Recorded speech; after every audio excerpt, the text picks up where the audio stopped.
আমার মিনি কিচেনের প্রথম ব্লগটাতে তোমাদের থেকে অনেক ভালোবাসা পেয়েছি, তাই আজকে চলে এসেছি মিনি কিচেনের সেকেন্ড ব্লগ নিয়ে। আজকে করব মিনি কিচেনে মিনি আলু ভাজা।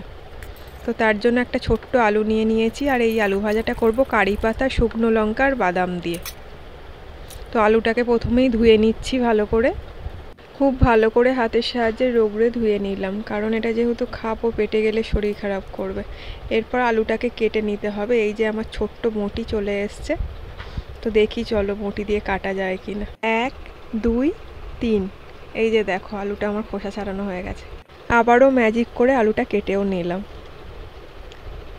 তো চলো এবার উনুনটাকে জ্বালিয়ে ফেলি। মোমবাতির সাহায্যেই উনুনটা জ্বালাবো ঠিক আগের দিনের মতো। এবার উনুনটাকে বসিয়ে দিলাম, আর তারপর মাটির কড়াইটা বসিয়ে দিলাম। আগের দিন করেছিলাম স্টিলের কড়াইয়ে ম্যাগি, আজকে করছি মাটির কড়াইয়ে। সাদা তেল এখানে আমি ইউজ করলাম, একটু সাদা তেল দিয়ে দিলাম কড়াইয়ের মধ্যে।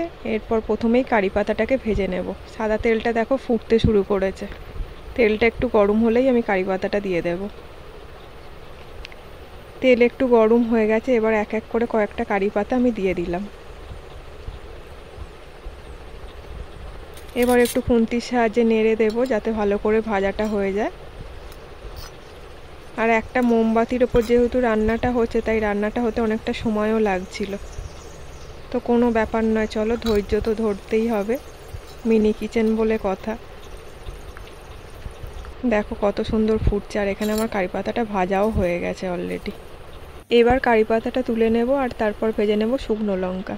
কারি পাতা আমার তুলে নেওয়া হয়ে গেছে, ওই একই তেলে আমি শুকনো লঙ্কাটা ভেজে নেব।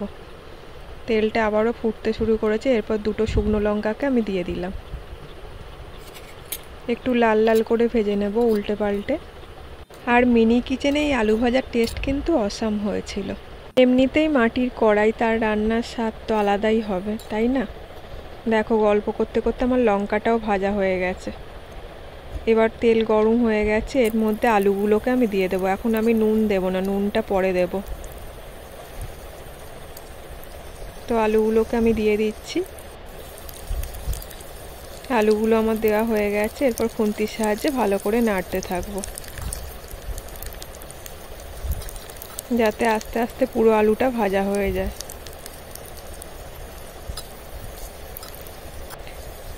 তোমাদের আমার এই মিনি কিচেনের ভিডিও দেখতে কেমন লাগছে কমেন্টে কিন্তু জানাতে ভুলবে না। দেখো আলুটা আমার ভাজা হয়ে গেছে, একটু লাল লাল করে ভেজে নিয়েছি। এরপর কড়াইতে আরও একটু তেল দিয়ে দিলাম, এরপর দিয়ে দেব বাদামগুলো। এটা ছিল ভাজা বাদাম, কাঁচা বাদামও এখানে ইউজ করা যায়, আমি কাঁচা বাদাম পাইনি বলে ভাজা বাদামই ইউজ করলাম। সেটাকে একটু ভেজে নেব, একটু মচমচে করে ভেজে নিচ্ছি। আলুর সঙ্গে এই বাদামটা দিলে আলু ভাজার টেস্ট আরও বাড়িয়ে দেয়। তো দেখো আমার বাদামটা ভাজা হয়ে গেছে। এরপর কারি পাতা, শুকনো লঙ্কা সমস্ত কিছু দিয়ে আরও একবার ভালো করে নেড়ে চেড়ে নেব, যাতে পুরোটাই মচমচে হয়ে যায়।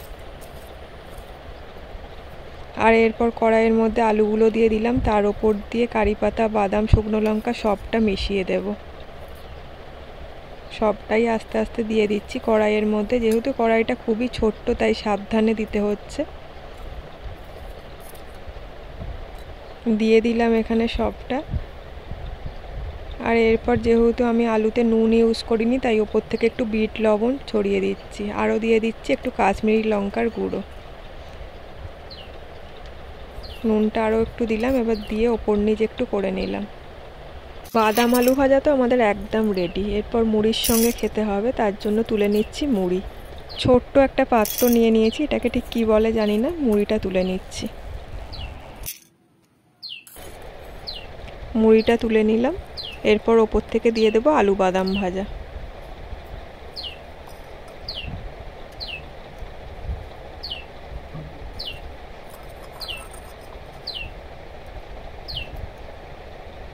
দিয়ে দিলাম অল্প করে একটু আলু বাদাম ভাজা, ওপর থেকে দিয়ে দিলাম একটা শুকনো লঙ্কা দেখতে ভালো লাগার জন্য। দেখো একদম রেডি আমার মিনি কিচেনে আলু বাদাম ভাজা।